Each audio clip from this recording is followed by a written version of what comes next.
കാലാവസ്ഥ നമുക്ക് നോക്കണം. വലിയ ആശ്വാസമായി വിവിധയിടങ്ങളിൽ മഴ ലഭിച്ചിട്ടുണ്ട്. അതുമായി ബന്ധപ്പെട്ട് നമ്മൾ തലക്കെട്ടുകളിൽ പറഞ്ഞിരുന്നു. നമ്മുടെ പ്രേക്ഷകരും വിവിധയിടങ്ങളിൽ മഴ ലഭിച്ചതുമായി ബന്ധപ്പെട്ട വിവരങ്ങളൊക്കെ പങ്കുവയ്ക്കുന്നുണ്ട്. ഇപ്പോഴെന്തായാലും ഷീജ തിരുവനന്തപുരത്ത് നിന്ന് ചേരുന്നുണ്ട് ഈ വേനൽ മഴയുമായി ബന്ധപ്പെട്ട കൂടുതൽ വിവരങ്ങൾ പങ്കുവയ്ക്കുന്നതിനായി. Good morning Sheeja. Good morning ആവിയ.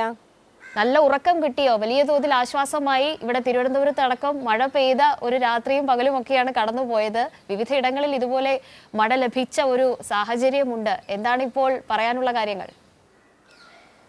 തീർച്ചയായും കാവ്യ, ഈ വേനൽ മഴ എന്ന് പറയുന്നത് അത് ചെറിയ ആശ്വാസം ഒന്നുമല്ല നമുക്ക് നൽകുന്നത് എന്നുള്ളത് പറയാതെ വയ്യ. കാവ്യ സൂചിപ്പിച്ചതുപോലെ തന്നെയാണ്. അല്ലെങ്കിൽ നമുക്ക് രാത്രി കിടന്നുറങ്ങാൻ പോലും കഴിയാത്ത തരത്തിൽ ചൂടിൻ്റെ ആ ഒരു ആഘാതം നമ്മൾ അനുഭവിച്ചുകൊണ്ടിരുന്നതാണ്. പക്ഷേ തെല്ലൊരു ആശ്വാസം ഉണ്ടാകുന്നുണ്ട്. ഈ വേനൽ മഴ ഇപ്പോൾ ഈ രീതിയിൽ ശക്തി പ്രാപിക്കുന്നു എന്നുള്ളത് കൊണ്ട് തന്നെ വലിയ ആശ്വാസം എല്ലായിടത്തും സംസ്ഥാന വ്യാപകമായി തന്നെ ലഭിക്കുന്നുണ്ട് എന്ന് തന്നെ വേണം മനസ്സിലാക്കാൻ. ഏതായാലും ഇന്നും ആ രീതിയിൽ തന്നെ മഴ തുടരും, വേനൽ മഴ ലഭിക്കും എന്ന് തന്നെയാണ് കേന്ദ്ര കാലാവസ്ഥാ വകുപ്പിന്റെ അറിയിപ്പിൽ പറയുന്നത്. പക്ഷേ 2 ജില്ലകളിൽ മാത്രമാണ് അലർട്ട് പ്രഖ്യാപിച്ചിട്ടുള്ളത്. അതായത് പത്തനംതിട്ടയിലും ഇടുക്കിയിലും മാത്രമാണ് ഇന്ന് യെല്ലോ അലേർട്ട് ഉള്ളത്. പക്ഷേ യെല്ലോ അലേർട്ട് ഇല്ലാത്ത ജില്ലകളിലും നേരിയ തോതിൽ മഴ ലഭിക്കുന്നുണ്ട് എന്ന് തന്നെ വേണം മനസ്സിലാക്കാൻ. തിരുവനന്തപുരത്തൊക്കെ കഴിഞ്ഞ ദിവസം വൈകുന്നേരം ശക്തമായിട്ടുള്ള മഴ ലഭിച്ചിരുന്നു. തുടർന്ന് രാത്രിയിൽ ശക്തമായിട്ടുള്ള മഴ മലയോര മേഖലയിൽ അടക്കം ലഭിക്കുന്ന ഒരു സാഹചര്യം ഉണ്ടായിരുന്നു.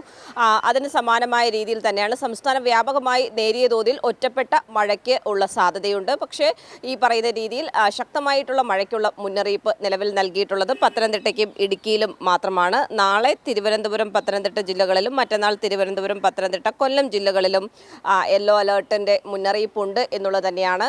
പക്ഷേ അപ്പോഴും നമ്മൾ കാണേണ്ടത് ഈ ചൂടിൻ്റെ മുന്നറിയിപ്പ്, ചൂടിൻ്റെ ഒരു ജാഗ്രതയിൽ നിന്ന് ജനങ്ങൾ പിന്നോട്ട് പോകരുത് എന്നുള്ള കാര്യം തന്നെയാണ്. കാരണം ഈ രീതിയിൽ വേനൽ മഴ സംസ്ഥാന വ്യാപകമായി ശക്തി പ്രാപിക്കുന്നുണ്ടെങ്കിൽ പോലും രാവിലെ ഒരു 10 മണിക്ക് ശേഷം പലയിടങ്ങളിലും ചൂട് കൂടുന്ന ഒരു സാഹചര്യം ഇപ്പോഴും നിലനിൽക്കുന്നുണ്ട്.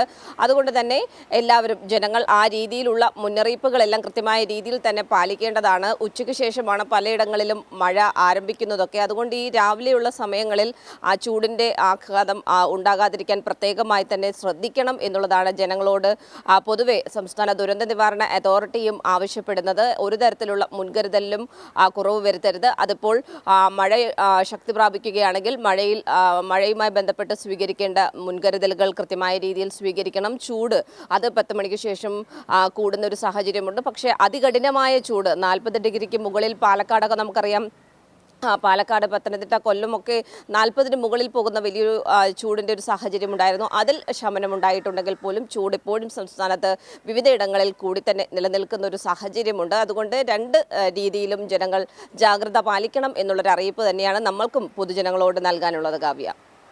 ശരി ഷീജ, താങ്ക് യു. ഷീജ പറഞ്ഞതുപോലെ തന്നെ ജാഗ്രതയ്ക്ക് ഒട്ടും കുറവില്ല. ജാഗ്രതാ നിർദ്ദേശങ്ങൾ പിൻവലിച്ചിട്ടുമില്ല.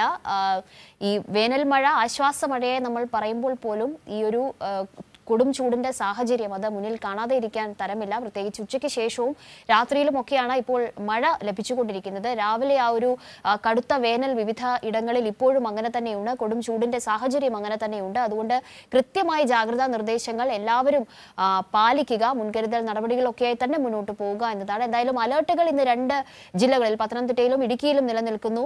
മഴയുമായി ബന്ധപ്പെട്ട ഓറഞ്ച് അലേർട്ട് വരും ദിവസങ്ങളിലും മറ്റു ചില ജില്ലകളിൽ, കൊല്ലം അടക്കമുള്ള ജില്ലകളിൽ അലേർട്ടുണ്ട് മഴയുടേത് എന്നതാണ്.